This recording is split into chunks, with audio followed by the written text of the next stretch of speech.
దీంట్లో వాసుదేవరెడ్డి గారు కంప్లైనెంట్, ఆయన ఐఆర్ఎస్ ఆఫీసర్. ఫస్ట్ అతన్ని తీసుకొని బెదిరించారు. ఈ కుంభకోణాన్ని ఎట్లా సృష్టించి దీంట్లో మొట్టమొదటిగా అతని ద్వారా కంప్లైంట్ ఇప్పించుకోవాలని చెప్పి అతన్ని బెదిరిస్తే, వేధిస్తే, వాళ్ళ కుటుంబాన్ని వేధిస్తే చాలా రోజులు వేధించారు. తప్పుడు కేసులు పెట్టారు. అతను హైకోర్టును ఆశ్రయించాడు 3 సార్లు. నన్ను తీవ్రంగా హింసిస్తున్నారు, నాకు రక్షణ కల్పించండి అని. తర్వాత కాలంలో లొంగ తీసుకొని ఆయనతో ఒక తప్పుడు ఫిర్యాదు తీసుకొని అతనితో స్టేట్మెంట్ రికార్డ్ చేయించుకొని తర్వాత జరిగింది ఏంది, ఆయన్ను డెప్యూటేషన్ పైన ఉన్న వాడిని రిలీవ్ చేసేసి అతన్ని వదిలిపెట్టడం. మిగతా చాలా మంది ట్రేడర్స్ని వాళ్ళందరూ హైకోర్టుకు వచ్చారు. వాళ్ళు మమ్మల్ని బెదిరిస్తున్నారు సిట్టు దర్యాప్తు బృందం పేరుతో అని.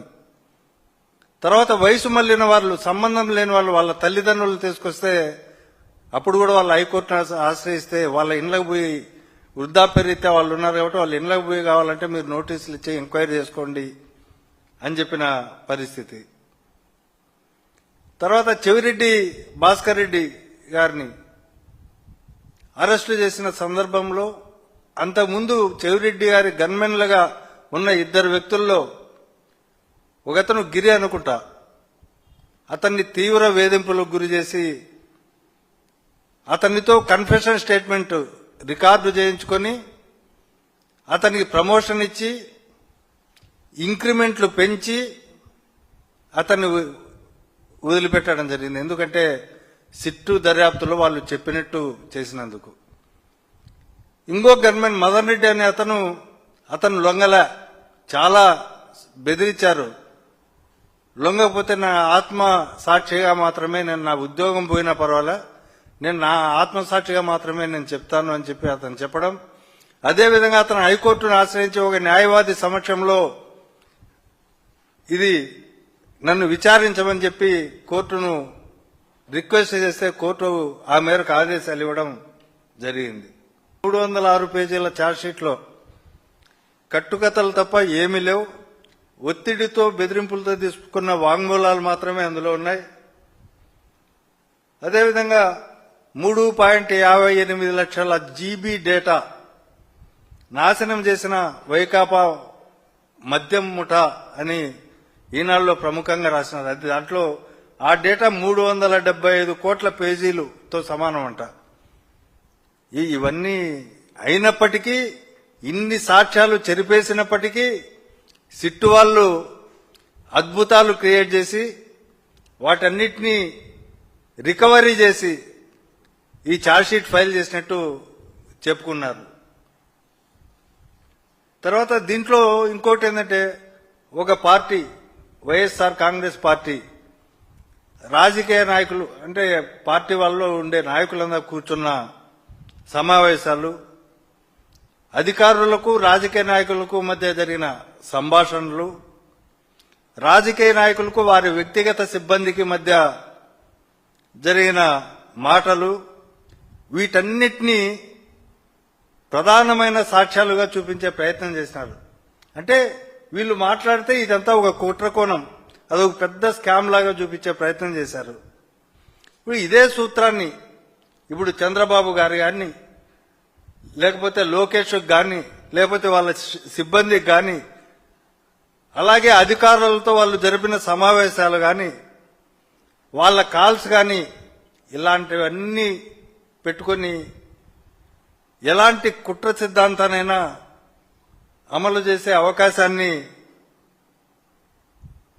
ఉంది అని చెప్పి, అట్లాంటి అవకాశం ఉందని చెప్పి చంద్రబాబు గారి సిట్టు కథల్లో చెప్తున్నారు.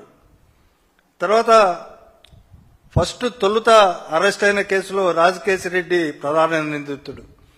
ఆయన కింగ్ పిన్ అన్నారు, ఆయనే మాస్టర్ మైండ్ అన్నారు.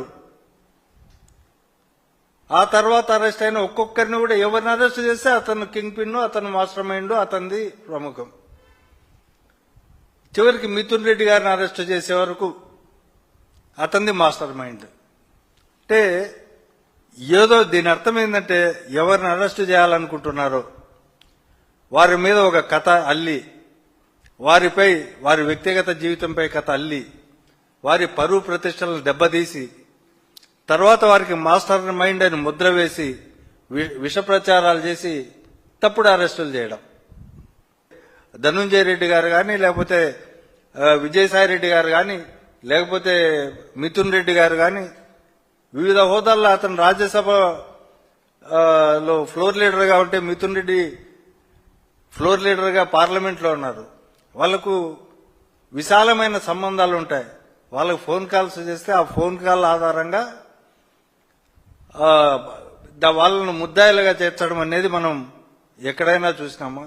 ఇవన్నీ సిట్టు చేపిస్తున్న కుట్రలు. ఇంతకంటే హాస్యాస్పదమైనవి ఏమీ లేదు. ఈ 5 ఏళ్లలో ప్రభుత్వ అధికారులతో వ్యక్తిగత సిబ్బందితో మాట్లాడిన మాటలను ఇది చేసుకొని ఇవన్నీ చేస్తా ఉన్నారు.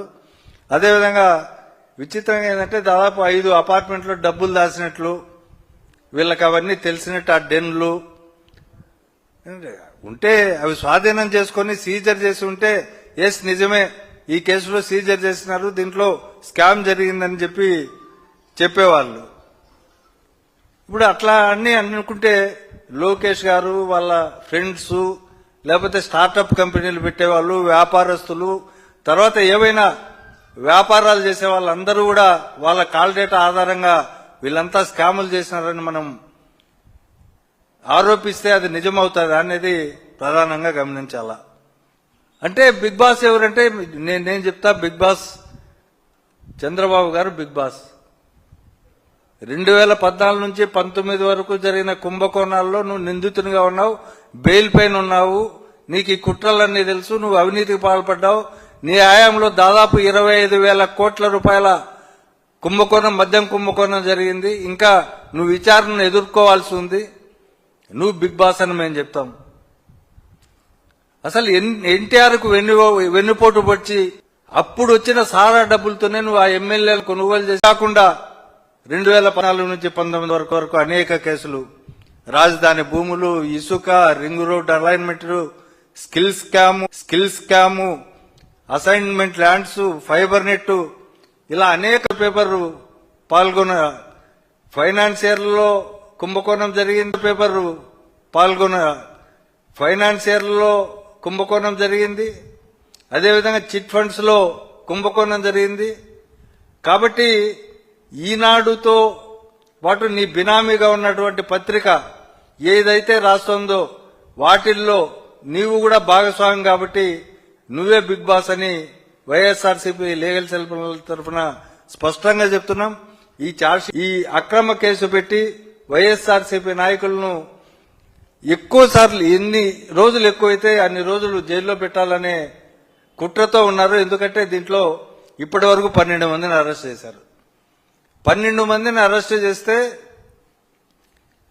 దాంట్లో కొంతమంది పైన ఛార్జ్షీట్ వేసి, ఎందుకంటే రాజ్ కసిరెడ్డిని ఫస్ట్ అరెస్ట్ చేశారు, 90 రోజులు అయిపోతుంది. ఛార్జ్షీట్ వేయకపోతే డిఫాల్ట్ బెయిల్ ఇస్తారేమనే ఉద్దేశంతో ఛార్జ్షీట్ వేశారు. మిగతా అరెస్ట్ అయిన, చాలా కాలంగా అరెస్ట్ అయి జైల్లో ఉన్నటువంటి కృష్ణమోహన్ రెడ్డి గారు కానీ, ధనుంజయ రెడ్డి గారు కానీ, బాలాజీ గోవిందప్ప కానీ, చెవిరెడ్డి భాస్కర్ రెడ్డి కానీ వీళ్ళ పైన ఛార్జ్షీట్ వేయలే.